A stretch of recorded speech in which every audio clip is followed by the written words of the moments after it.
Hello, everyone, and welcome to our first ever bite-sized PD.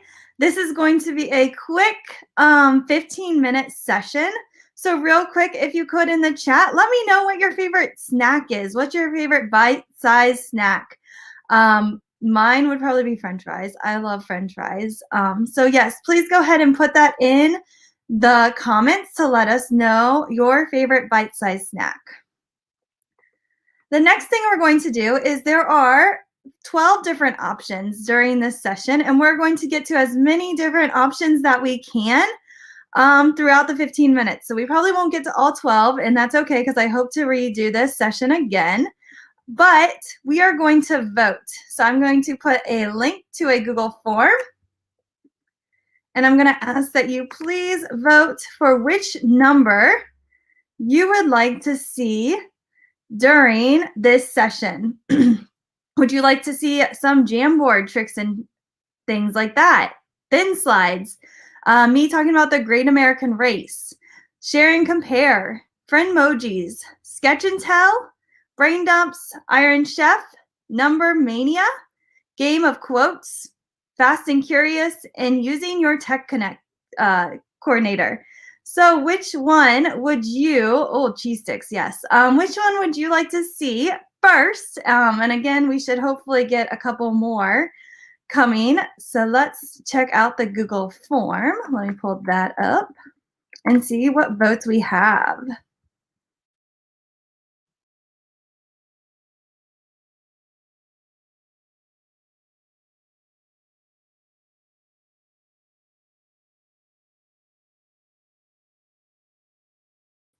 So right here's the Google form. And again, here's all the different options for this bite-sized PD.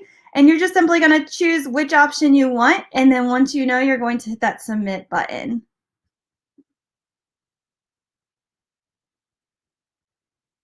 And it looks like, let's see who our winner is first.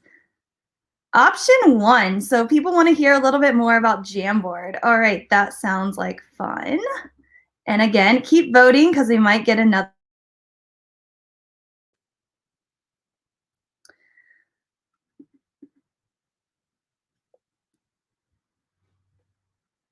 So if you've never used Jamboard before, it is a great tool for collaboration, and it can really allow you to see your students what they're thinking out loud. So some of my favorite ways to use Jamboard are adding different GIFs and stuff like that, and also adding different ways for students to think. So one of my favorite ways is if you click on, and I'm going to put this link in the comments. Right here is a folder full of different Jamboard resources that I found on Twitter. So you can simply look at all of these different resources in this huge folder and find one that you like. There's a group on Facebook, and it's really popular, and they'll post different ideas and different things like that to their group just using different Jamboard ideas. And so right here was one that I saw yesterday on the Facebook group. And it's a Candyland board. So students love games. When I taught, I try to add a lot of gamification because it would help motivate my students. And you can see right here, you can add different GIFs to these Jamboards. Here's their little game characters. And then they can use this Wheel of Names, which is a website for the students to spin to know how many places they will move. And then once they, there's the rules, and they're able to follow along to know what they need to do. So there's a template you could use. Also, there's one with like Guess Who. So this could be a really fun game for students to play. Maybe they have a character, or maybe they know a vocab word, and the other students will have to guess the word. So they'll add their different clues on here, and then they'll describe their different places on there. This one was a year in review by Esther Parks. Love Esther Parks. She's so amazing. And what she did here is she created a Jamboard, and the students were going to add an animated GIF to sum up 2020. And then on the next slide, they were going to or every student was going to have their own slide. And then here they were going to kind of focus on like one place I want to go in 2021. I know a lot of us want to go somewhere in 2021. Things I want to improve and learn, 3 of those. 2 new foods I want to try, a way to help others, and things I want to do less. So again, just so many different templates in this awesome folder that you and your students could use. And you can also customize. This is another really good one I like. It has to do with Martin Luther King Day, which that is today. And on here, the students will get a picture. And so every day there's a different picture that you might find from somewhere online. And with the different Post-it notes, the different colors mean different things. So I notice the students would write, what do they notice? Then the students would use the blue for the I wonders, and they could just type on their sticky notes what they wonder about this different pictures every single day. And it just really helps them get thinking about, what do I notice and wonder about this picture? Also, the last one is, this makes me think, and then they would just fill it in. So again, you would just go up to the 3 dots, make a copy, and then you could use this picture of the day and add a new picture every single day to help your students learn. And again, that the link for this folder is in the chat. So feel free to look it over and make a copy. Also, feel free to make it your own if there's something on a jam that you don't like. Maybe you don't want your students to do this makes me think, and you want to change that to another question. Feel free to edit and customize these different jams to fit your classroom needs. And then right here, this one's for student notes. They find the main idea and then they add details down below. All right, so I think that's enough Jamboard. Let's see if we can get another bite-sized PD. And I'm gonna try to keep these to like 5 minutes or less. So let's go back. Feel free, I'm gonna let you vote again on the Google form. So let me put that back in the chat and I'll give people a couple minutes. And I'm just gonna use the same vote. So if you've already voted for one, you might get to see it if that one wins the different competition. So again, here is our bite-sized PD menu. And let's see which one's going to win next.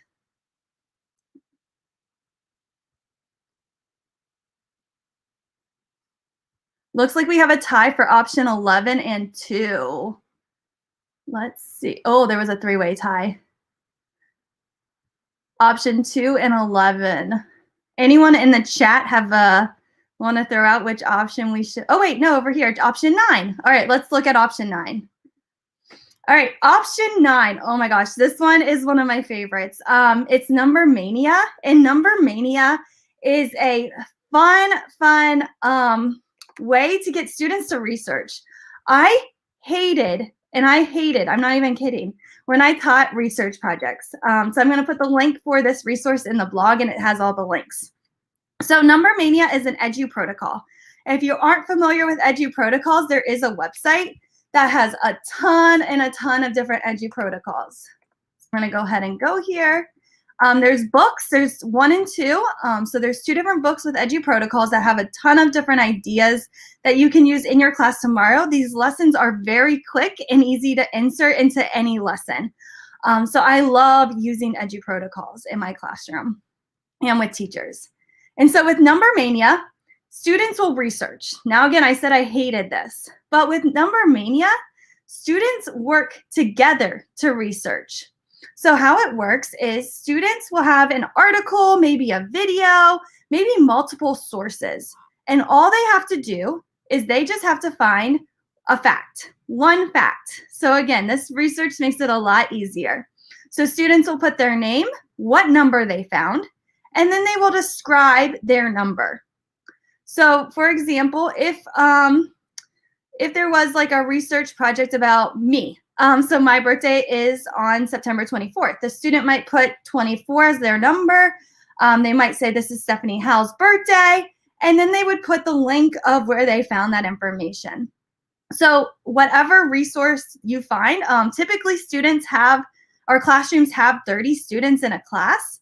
So this Google form will have around 30 different answers by the end of the session with your students. So after they're done resourcing, you're going to share the Google Sheet with them. in Google Classroom.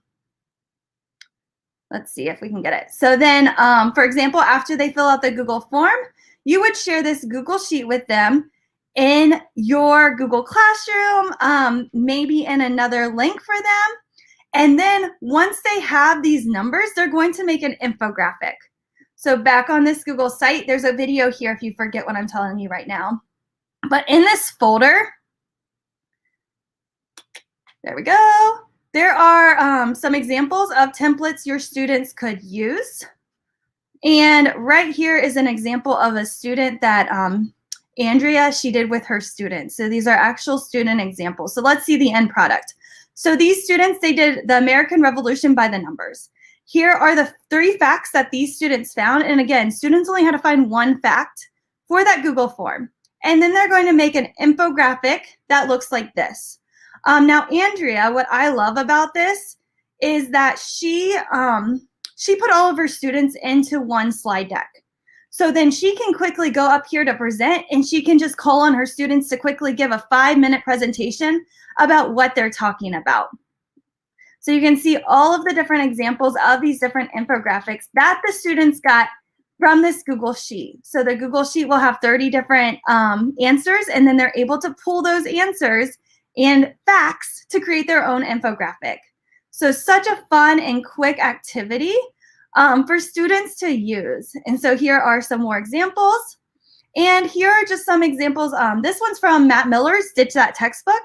And I love how it already has icons for the students because they don't need to spend time finding them. All they have to do is click and drag it on to their Google slide, and then their infographic is ready to go. They can add different text boxes or different things down here, like these speech bubbles or whatever they want to add to make their graphic pop. So again, this should be a quick lesson for your students to do. Here's another example, and students would just add their numbers, and then they could change with their icon and add, insert captions. I think this one's from Amanda, but I'm not for sure, so I apologize for not knowing for sure, but such a great idea. All right, let's try to get one more in. So let's look at our Google form for what bite size PD we want next. Let me see if I can find that Google form. And here's our choices. And I'm going to throw in that link one more time so we can vote really quickly for one more. This will be our last one for today. And if the feedback is good, we will for sure do this again. If it's not good, I won't do it again. So you let me know how you like this session. All right, let's see. Hopefully all the votes are in for our last round. Option 11. Let's see what option 11 is. Oh, Fast and Curious. Okay, so Fast and Curious is another edu protocol. And I'm going to throw this link in the chat. Feel free to use all of these resources again, and feel free to make them your own.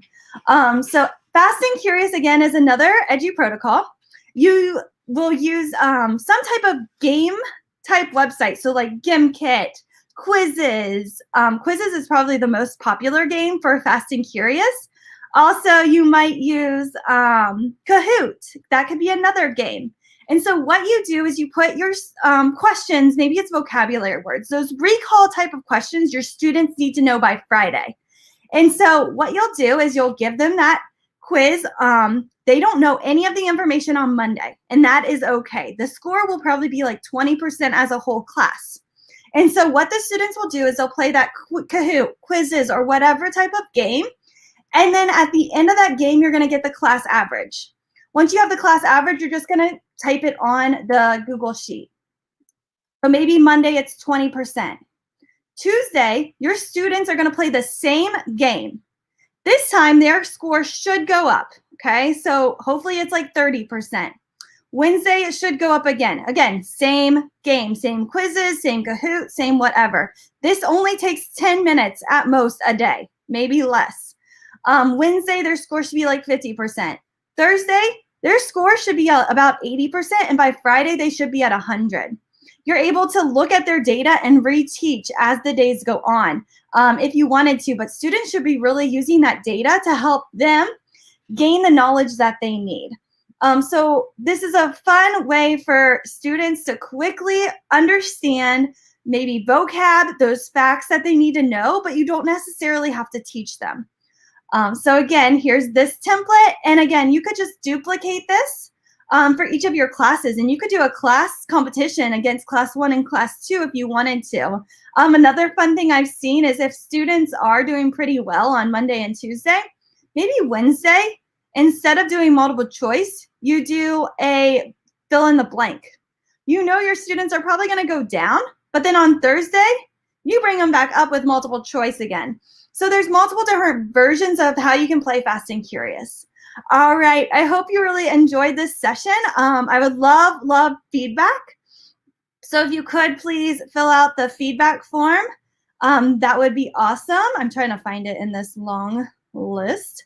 And also leave comments if you want me to do a session like this again. All right, guys, have a great day.